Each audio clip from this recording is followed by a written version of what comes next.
Let's get one thing straight. There is no perfect watch that exists in the world. Or let's be even more precise. There's practically no product in existence that's perfect. Now, while we can't really buy one watch that has all the characters and attributes we desire, we luckily live in a world where there are options that can take us a little closer to what checks out most of the boxes for us. Your considerations may be the dial color, case size, case material and even finish, bracelet or strap, movement, weight, lume, and the list goes on. And then if you are looking at the Snowflake as your next potential purchase and then came across the new release nicknamed as Skyflake, chances are that you are now even more confused than before when there were no options. But once you know the differences, I can tell you, you have the days of taking pleasure in every wrist roll, or let's say, taking pride in every moment.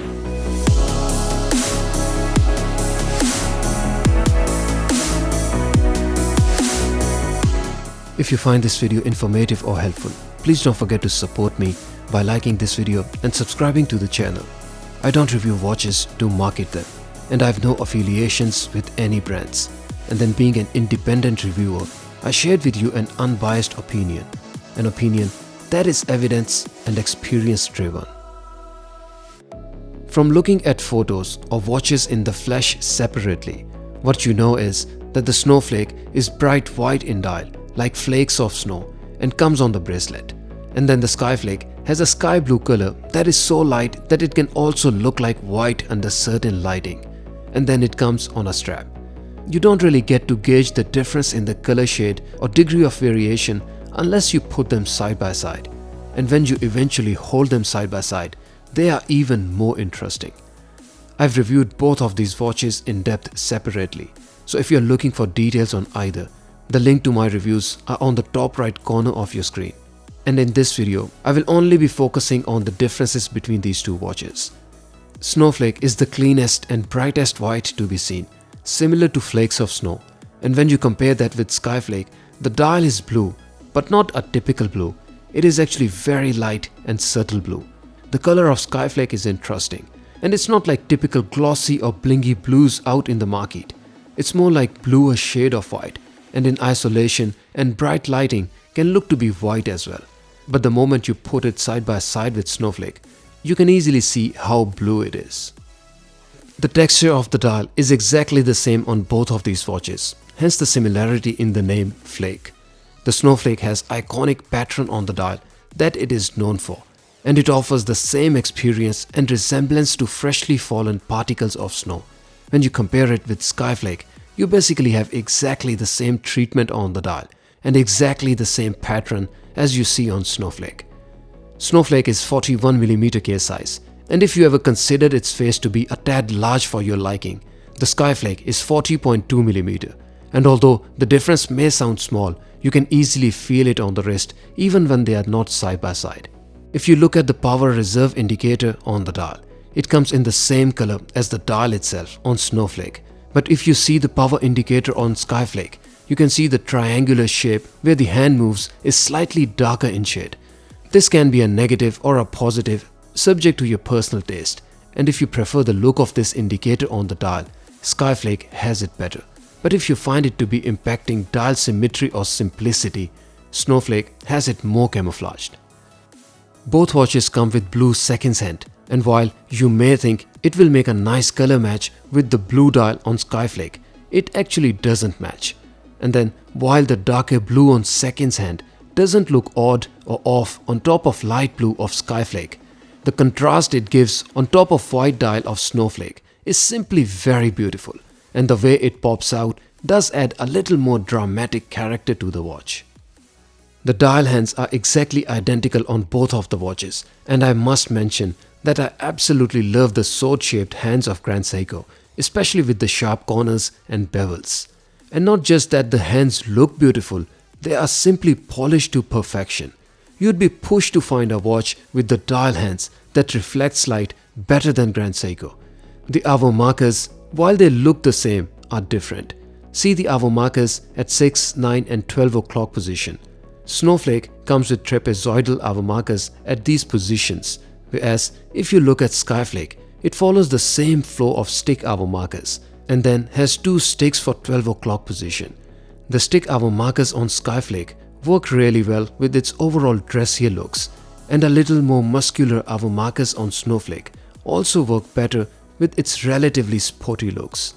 The text spring drive looks to be slightly lower on Snowflake dial and is more towards 6 o'clock hour marker as opposed to Skyflake that has the text printed a little more towards the power reserve indicator and accordingly a little away from 6 o'clock.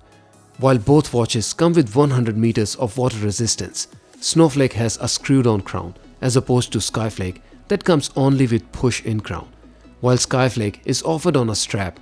Due to its crown not being screwed in, I would personally not take it for even surface swim.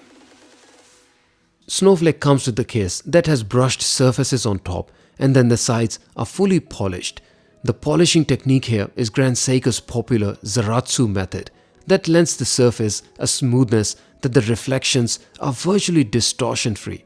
There is very fine chamfering at the lugs that runs all the way from one end to the other on the case. Skyflake on the other hand comes with fully polished case and lacks any brush surfaces, sharp angles and corners. There is simply no chamfering, rather the case here follows a more circular, rounded and a little softer case design, which is iconic to Grand Seiko's Elegance collection. The polishing here is again Zaratsu, so expect to experience the same stunning reflections. Snowflake comes in titanium and Skyflake is fully made of steel, hence the reason both of these watches have different weight on the wrist. The weight of Snowflake head only without the bracelet is only 54 grams as compared to head only of Skyflake, which weighs at 69 grams. You can gauge the lightness of Snowflake on titanium that the whole watch with bracelet on weighs only 93 grams as opposed to Skyflake with leather strap on weighing at 90 grams. For reference, Rolex Submariner with bracelet on is about 160 grams in weight. Both watches do not have any lume in the dial, so there is no lume shot to show unfortunately. Snowflake on the left is 12.5mm thick as opposed to Skyflake which is 12.8mm thick. The difference in the thickness is very small and is barely noticeable on the wrist. In this particular clip, Snowflake looks to be a tad thicker of two, but that's due to its case design and the lugs that taper down further from Skyflake. And since the watches are sitting on their lugs and not on the case back, Snowflake appears to sit higher. I will touch base on it in slightly more detail in my wrist shot.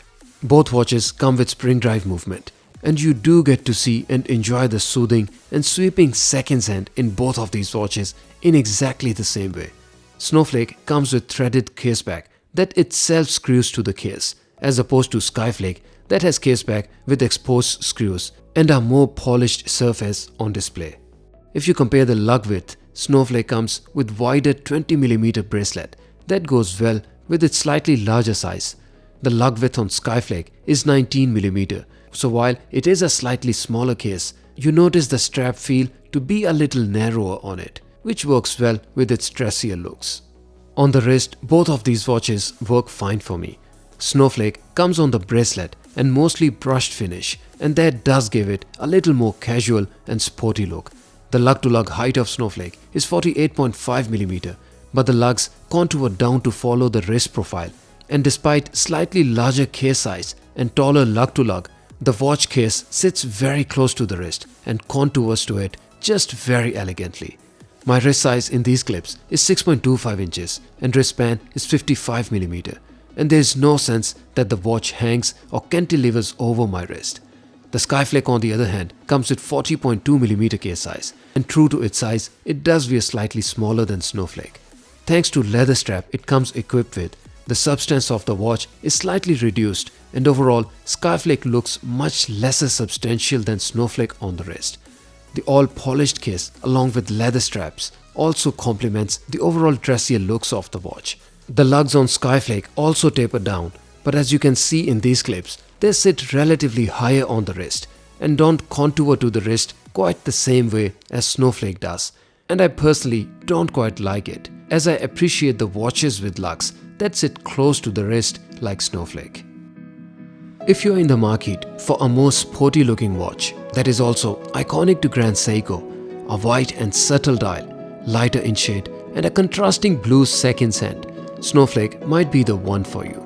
But if you like the shades of blue, a watch in flesh of steel offering dressier looks with polished case and leather strap, and then a slightly smaller case size, the Skyflake will easily take the crown for you. So while from the photos, both watches in isolation may appear to be more or less the same watch with just a different dial color, the depth in engineering and art that goes behind it, you know now, is easily way beyond what's evident. Looking beyond the differences, what you won't miss in either watch is the magic of spring drive, the sweeping seconds hand that you can look at all day.